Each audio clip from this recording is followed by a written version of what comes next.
নমস্কার, awareness with দাসিতে আপনাদেরকে স্বাগত জানাই। আজকে ব্রিগেডে ভারতের প্রধানমন্ত্রী নরেন্দ্র মোদীর জনসভা ছিল। সেখানে বিভিন্ন প্রান্ত থেকে জমা হয়েছিল, সুদূর ঝাড়খণ্ড থেকে পর্যন্ত সেখানে লোক গেছিল বিজেপি সমর্থকরা। এরকম প্রচুর তথ্য, প্রচুর চিত্র সেখানে দেখতে পেলাম সাংবাদিকদের মাধ্যমে, যারা ইন্টারভিউ নিয়েছিলেন বিভিন্ন চ্যানেলের মাধ্যমে অনেক কিছু তথ্য দেখতে পেলাম। সবথেকে বড় জিনিস যেটা দেখলাম, এই যে দিদিমণি যুব সমাজকে আকৃষ্ট করার জন্য যে যুবসাথী 1500 টাকা করে ভাতা শুরু করেছেন, এখনো পর্যন্ত তো ব্যাংকে অনেকের ঢোকেইনি। হয়তো কেউ কেউ বলছেন 2-1 হয়তো পেয়েছেন, বাকিটা ভাওতা হবে কিনা জানি না। এই 1500 টাকা যুবসাথীর টাকা নিয়ে বিজেপির মিটিংয়ে গেছে। অনেকে যুবসাথীর টাকা পায়নি, ফর্ম ফিল আপ করেছে, অনেকে ফর্ম ফিল আপ করেনি। তা এইরকম যুব সমাজকে সে টাকা দিয়ে হয়তো কিনতে চেয়েছিলেন, কিন্তু যুব সমাজ বুঝতে পেরেছে পশ্চিমবঙ্গের হাল কি। শুধু ভাতা দিয়েই চলতে পারে না। যেখানে কর্মসংস্থান নেই, যেখানে শিল্প কলকারখানা নেই, সেখানে যুব সমাজরা আজকে সত্যি করে খুবই উদ্দীপিত এবং উজ্জীবিত মনে হলো মোদির সভাতে গিয়ে।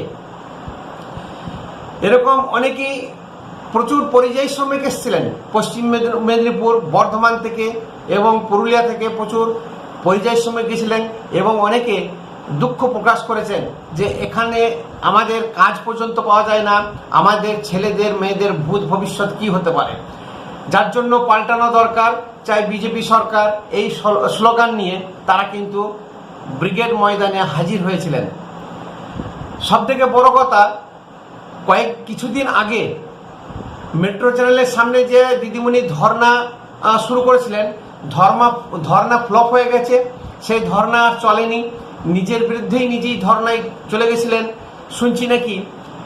সবথেকে বড় কথা, আজকে মিঠুন দা যে ভাষণ দিলেন এবং যে অট্টহাসি দিলেন, উনি নিজেই বলেছেন যে আমি হাসলামটা কেন।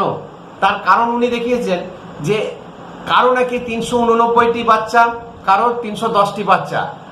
তো উনি কটাক্ষ করেছেন দিদিমণিকে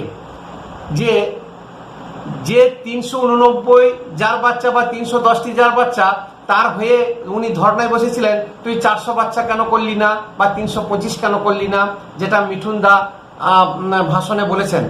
এবং এই ধর্না যে সম্পূর্ণ ফ্লপ, শুধু তাই নয়, উনি এই ধর্না মঞ্চ থেকে হিন্দু সম্প্রদায়কে সাফ করে দেবেন, মুসলমান কমিউনিটিকে জাগিয়ে বা মুসলমানকে সমর্থন নিয়ে হিন্দু সম্প্রদায়, হিন্দু জাতিকে যে পরিষ্কার পরিচ্ছন্ন করে দেবে, সাফ করে দেবে, 1946-এর ডাইরেক্ট অ্যাকশন ডেকে যে মনে করিয়ে দিয়েছিলেন। আজকে মিঠুন দাস সেই কথা খোলাখুলি চ্যালেঞ্জ করেছেন যে পুলিশ সরিয়ে দিলে দেখেনি যে আমাদেরকে শেষ করে দিতে পারে কিনা, সাফ করে দিতে পারে কিনা যে কোনো সম্প্রদায় বা আপনার লোকজন, এটাও কিন্তু খোলা চ্যালেঞ্জ করেছেন। সবথেকে বড় কথা হচ্ছে, ভারতের প্রধানমন্ত্রী নরেন্দ্র মোদী 16,800 কোটি টাকার যে বিভিন্ন ধরনের প্রকল্প উনি ঘোষণা করেছেন। ভারতের বিভিন্ন জায়গায় উন্নতিমূলক কাজ করে বেড়াচ্ছেন। বিশেষ করে আসামে আজকে প্রচুর বহুত উন্নতি সাধন করেছে বিজেপি সরকার সেখানে, এবং নরেন্দ্র মোদীর হাত ধরে সেখানে ব্রিজ থেকে শুরু করে রাস্তাঘাট, রেলওয়ে প্রকল্প, প্রত্যেকটি জিনিসই সেখানে প্রচুর পরিমাণে উন্নতি হয়েছে। পশ্চিমবাংলাতেও কিন্তু উনি সেই জিনিসই শুরু করবেন। এখন যেটা 2011 সালে দিদিমণি বলেছিলেন যে বদলা নয় বদল চাই, সেই বদল উনি করেছিলেন, কিন্তু সেটা মুখেই ছিল স্লোগান। মানুষকে ভাওতাবাজি দিয়েছেন, কি হারে যে বদল করেছেন আর কিভাবে যে বদলা নিচ্ছেন। আজকে বাংলার মানুষ অতিষ্ঠ হয়ে গেছে।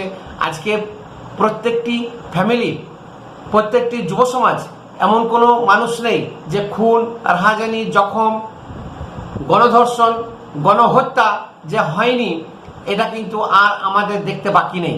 তা উনির মুখের কথা এক আর কাজে আর এক। প্রধানমন্ত্রী নরেন্দ্র মোদী বুঝিয়ে দিচ্ছেন পরিষ্কার ভাষায়, ঠারে ঠুরে নয়, কোনো পরোক্ষভাবে নয়, একদম দায়িত্বহীন ভাষায় বলেছেন যে এই টিএমসির গুন্ডারাজ চলবে না। चुन चुन के सब हिसाब करेंगे, चुन चुन के सब हिसाब लेंगे। एक साइड में विकास होगा और एक साइड से हिसाब भी होगा। তো এই যে দিদিমণি ধর্মতলা থেকে যে ধমকিটা দিয়েছিলেন হিন্দু সম্প্রদায়দেরকে, তার উত্তরে কিন্তু মিঠুন চক্রবর্তী এবং নরেন্দ্র মোদী দুজনেই কিন্তু দায়িত্বহীন ভাষায় বলে দিয়েছেন। মিঠুন চক্রবর্তী কিন্তু খোলাখুলি চ্যালেঞ্জ করেছেন এবং নরেন্দ্র মোদী নিজস্ব স্টাইলে কথা বলেছেন যে কোনো রকমের দাঙ্গা ফাসাদ, কোনো রকমের এরকম মার কাটারি যদি হয় তাহলে বিজেপিও কিন্তু চুপ থাকবে না, হিন্দু সম্প্রদায়ও কিন্তু চুপ থাকবে না। তাহলে এক তরফ विकास होगा और दूसरी तरफ हिसाब भी होगा। পশ্চিমবঙ্গের বিকাশ বলুন, পশ্চিমবঙ্গের যে বদলা বা হিসাব যে বললেন এটা কিন্তু হয়েই থাকবে এবং উদাহরণ দিয়ে বুঝিয়েছেন এই আরজিকরের হিসাব কিন্তু হবে। এই আরজিকর কাণ্ড নিয়ে যে ডাক্তারবাবুরা আন্দোলন করেছিলেন, বিশেষ করে আন্দোলনের মুখ একজন ছিলেন, তিনি হয়তো আজকে বিজেপিতে জয়েন করতে পারতেন কিন্তু করেননি। বেশ কিছু মানুষ সে ডাক্তার হতে পারেন, ইঞ্জিনিয়ার হতে পারেন বা অন্যান্য যে কোনো ক্যাটাগরির হতে পারেন, আজকে তাদের ঘুম ভেঙেছে।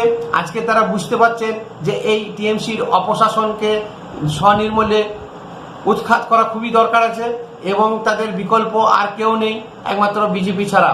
তারা যেমন করেই হোক আগে সমর্থন না করলেও আজকে তারা যে হিন্দু নিধন ডাইরেক্ট অ্যাকশন এর কথা মনে করাচ্ছেন সেই ভয়ে হতে পারে বা তার যার জন্য অনেকেই কিন্তু আজকে বিজেপির প্রতি আকৃষ্ট হয়েছেন।